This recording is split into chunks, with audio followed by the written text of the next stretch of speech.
I wanted to record. It's been a little minute or two since I checked in, and we're in module 14, and I wanted to give you a just an overview of the material to give you a video companion to help you weed through the material here and wade through it, wade through.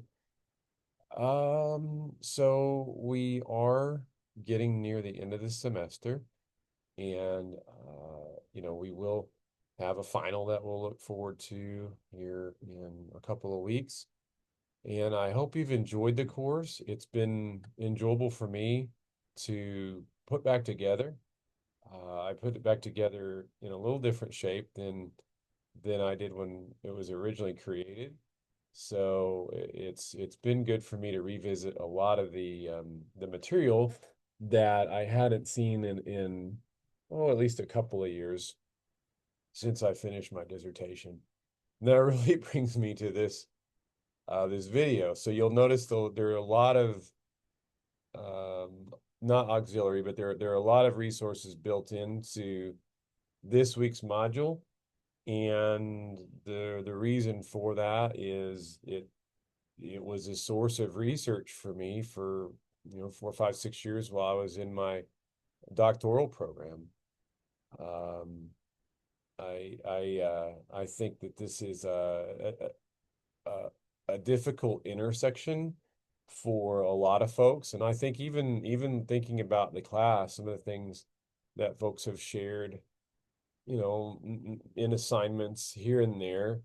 I think this is challenging for maybe a lot of you too. So I wanted to provide this as a resource to help you work through the material and also come to a place where you balance your own identity, your own beliefs, your own understanding of the world with supporting clients, with making sure that people who walk through the door, you're not going to make them worse. Because that's our number one, ethical guideline is non-maleficence, do no harm.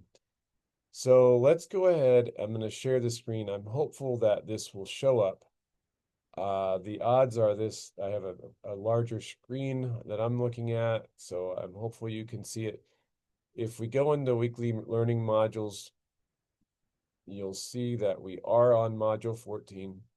If I click on it, this is what's been published so far. I'm entertaining putting out some supplementary information for those of you that are interested. It won't be required, but I think the like some of that bookcase back there, it pertains to this. Then the bookcase like next to it pertains to this. So there's a lot of information that I'm sorting through to help this module. This module, I know it may sound silly, but this module for me could be a 9 week course or 16-week course because of the amount of time that I've spent looking at concepts related to it. And you're like, why? Why are you this into this topic?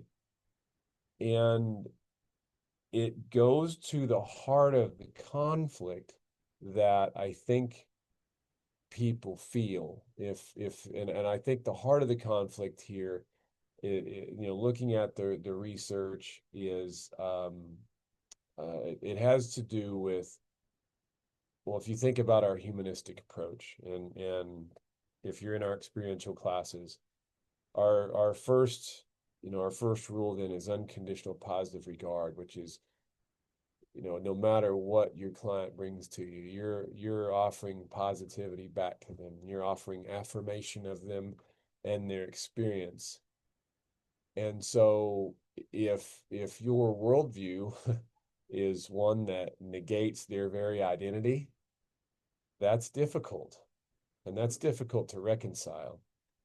And so as you look at some of the resources here, here's the overview.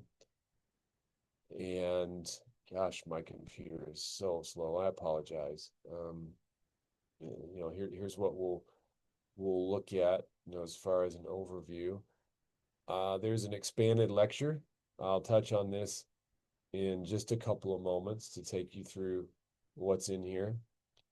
I mentioned the word reconcile, and this person, Gail Minix, is a person I reference in my own dissertation. She did a grounded theory where her qualitative research, where she tried to understand how people, and she, she uses the word Christian, and I'm not trying to harp on Christianity. If you go back to different religions, you go back to Judaism, Islam, um, possibly other traditions as well. It's not just Christianity. The reason why that's the focus here is it's a predominant religion in the United States, and therefore it's encountered more in counselor education training and counselor to client relationships, and therefore that's the reason that it's kind of front and center.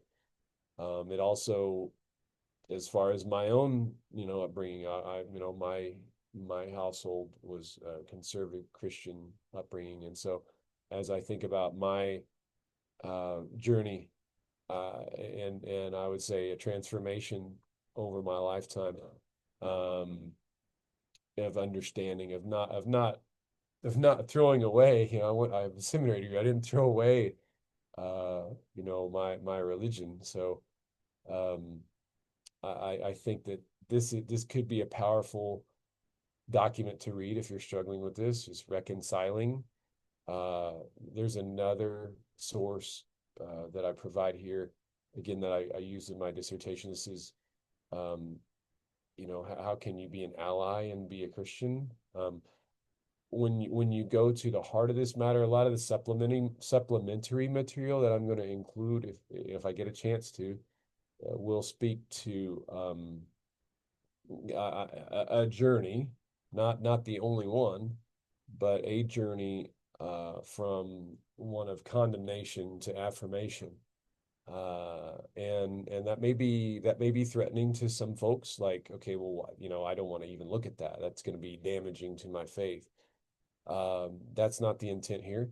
Again, the intent is to provide different lenses. If we can't do that in education, there's no reason for us to even endeavor in education to try to view the world from different lenses and try to understand different perspectives.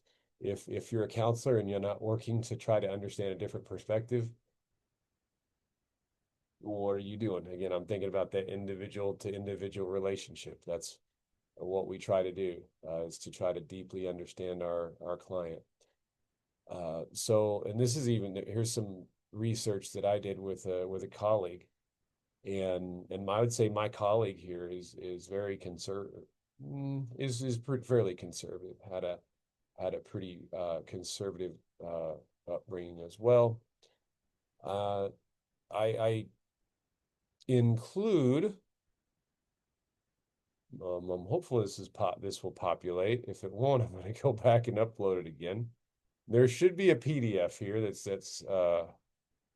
that's populating. I might need to look at that. Let me hold on.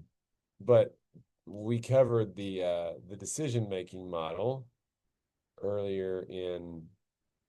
Oh, I didn't attach a file. Okay, that explains why.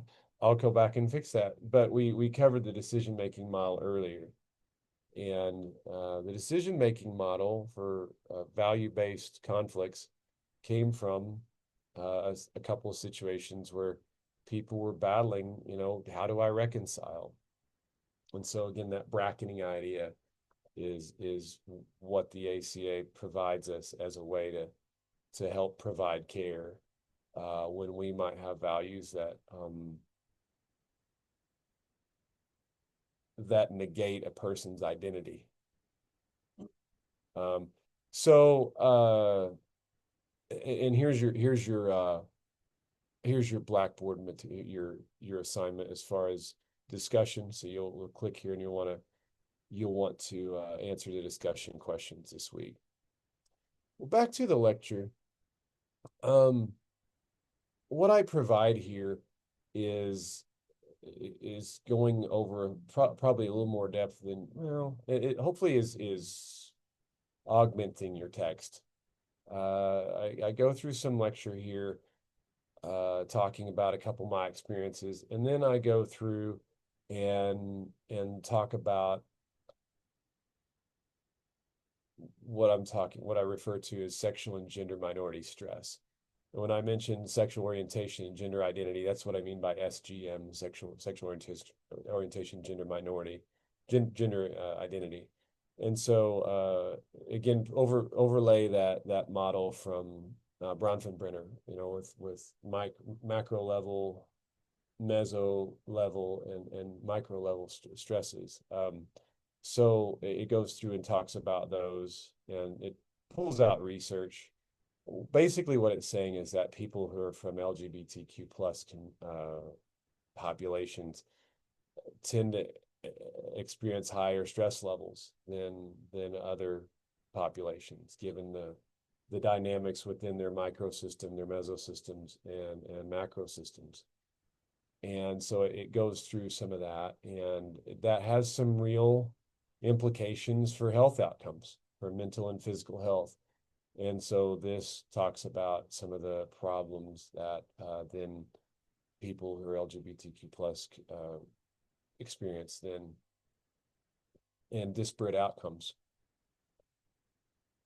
Here's a quick history of relationship with mental health professionals. It always wasn't. We weren't always allies in the fight, and there's also a Supreme Court case that would it would do a lot. It would do a lot to change